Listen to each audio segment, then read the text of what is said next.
ಚಾನಲ್ಗೆ ಸ್ವಾಗತ. ಇದೇ ರೀತಿಯ ಉದ್ಯೋಗ ಮಾಹಿತಿಗಳಿಗಾಗಿ ಚಾನಲ್ನ ಸಬ್ಸ್ಕ್ರೈಬ್ ಮಾಡ್ಕೊಳ್ಳಿ. ಹಾಗೆ ಇದುವರೆಗೂ ಯಾರು ನಮ್ಮ ಟೆಲಿಗ್ರಾಮ್ ಮತ್ತು ವಾಟ್ಸಪ್ ಗ್ರೂಪ್ಗಳಿಗೆ ಜಾಯಿನ್ ಆಗಿಲ್ಲ, ಈಗಲೇ ಜಾಯಿನ್ ಆಗಿ ಹೆಚ್ಚಿನ ಉದ್ಯೋಗ ಮಾಹಿತಿಗಳಿಗಾಗಿ.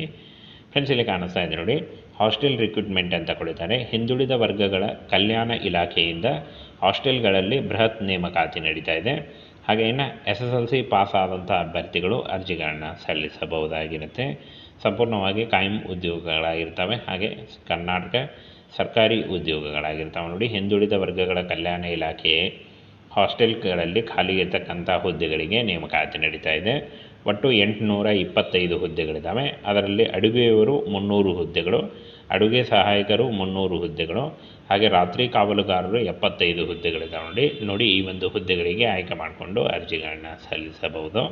ಹಾಗೇನ ಫ್ರೆಂಡ್ಸ್, ಈ ಒಂದು ಹುದ್ದೆಗಳಿಗೆ ಅರ್ಜಿ ಸಲ್ಲಿಸುವಂಥ ಅಭ್ಯರ್ಥಿಗಳು ನಿಲಯ ಪಾಲಕರು ಹುದ್ದೆಗಳಿಗೆ BEd ಮಾಡಿದಂಥ ಅಭ್ಯರ್ಥಿಗಳು ಅರ್ಜಿಗಳನ್ನು ಸಲ್ಲಿಸಬಹುದು.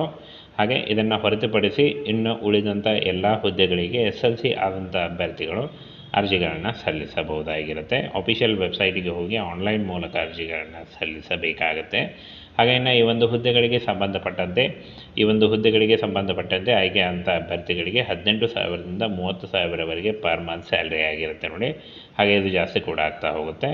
ಇನ್ನು 18ರಿಂದ ಫ್ರೆಂಡ್ಸ್ 40 ವರ್ಷದ ಒಳಗಿನವರು ಕೂಡ ಅರ್ಜಿಗಳನ್ನು ಸಲ್ಲಿಸಬಹುದು, ಬೋತ್ ಮೇಲ್ ಆ್ಯಂಡ್ ಫಿಮೇಲ್. ಹಾಗೆ ಇನ್ನು OBC ಅಭ್ಯರ್ಥಿಗಳಿಗೆ 3 ವರ್ಷ ಮತ್ತು SC/ST ಅಭ್ಯರ್ಥಿಗಳಿಗೆ 5 ವರ್ಷಗಳ ವಯೋಮಿತಿ ಸಡಿಲಿಕೆ ಕೂಡ ಇರುತ್ತೆ ನೋಡಿ. ಯಾವುದೇ ರೀತಿಯ ಲಿಖಿತ ಪರೀಕ್ಷೆ ಆಗಲಿ, ಯಾವುದೇ ರೀತಿಯ ಅರ್ಜಿ ಶುಲ್ಕ ಆಗಲಿ ಇರಲ್ಲ, ನೇರ ನೇಮಕಾತಿ ಇರುತ್ತೆ. ಇನ್ನು ಫ್ರೆಂಡ್ಸ್, ಇನ್ನೇನು ಕೆಲವೇ ದಿನಗಳಲ್ಲಿ ಆನ್ಲೈನ್ ಮೂಲಕ ಅರ್ಜಿ ಪ್ರಕ್ರಿಯೆ ಆರಂಭ ಆಗಲಿದೆ ನೋಡಿ. ಇಲಾಖೆಯ ಮೂಲಗಳು ತಿಳಿಸಿ ಅಧಿಕೃತ ಅಧಿಸೂಚನೆ ಬಿಡುಗಡೆಯಾಗಿ, ಹಾಗೆ ಆ ಬಳಿಕ ಇಲ್ಲಿ ನೋಡಿ, ಅಧಿಕೃತ ಅಧಿಸೂಚನೆ ಬಿಡುಗಡೆಯಾದಂಥ ನಂತರ ಬಳಿಕ ಆಸಕ್ತ ಅಭ್ಯರ್ಥಿಗಳು ಇಲಾಖೆಯ ವೆಬ್ಸೈಟಿಗೆ ಹೋಗಿ ಅರ್ಜಿಗಳನ್ನು ಸಲ್ಲಿಸಬೇಕಾಗತ್ತೆ. ಹಾಗೇನು ಈ ಒಂದು ಹುದ್ದೆಗಳಿಗೆ ಶೀಘ್ರದಲ್ಲಿ ಅಧಿಸೂಚನೆ ಬಿಡುಗಡೆಯಾಗುತ್ತೆ ನೋಡಿ. ಇನ್ನು ಈ ಒಂದು ಹುದ್ದೆಗಳಿಗೆ ಅರ್ಜಿ ಸಲ್ಲಿಕೆ ಶುರುವಾಗಿಲ್ಲ, ಇನ್ನೇನು ಕೆಲವೇ ದಿನಗಳಲ್ಲಿ ಈ ಒಂದು ಹುದ್ದೆಗಳಿಗೆ ಅರ್ಜಿ ಸಲ್ಲಿಕೆ ಕೂಡ ಬಿಡುಗಡೆಯಾಗುತ್ತೆ ನೋಡಿ. ಈ ಒಂದು ಮಾಹಿತಿ ನೋಡಿ, SLC, PUC ಹಾಗೂ ಡಿಗ್ರಿ ಆದಂಥ ಬೋತ್ ಮೇಲ್ ಆ್ಯಂಡ್ ಫಿಮೇಲ್ ಅರ್ಜಿಗಳನ್ನು ಸಲ್ಲಿಸಬಹುದಾಗಿರುತ್ತೆ.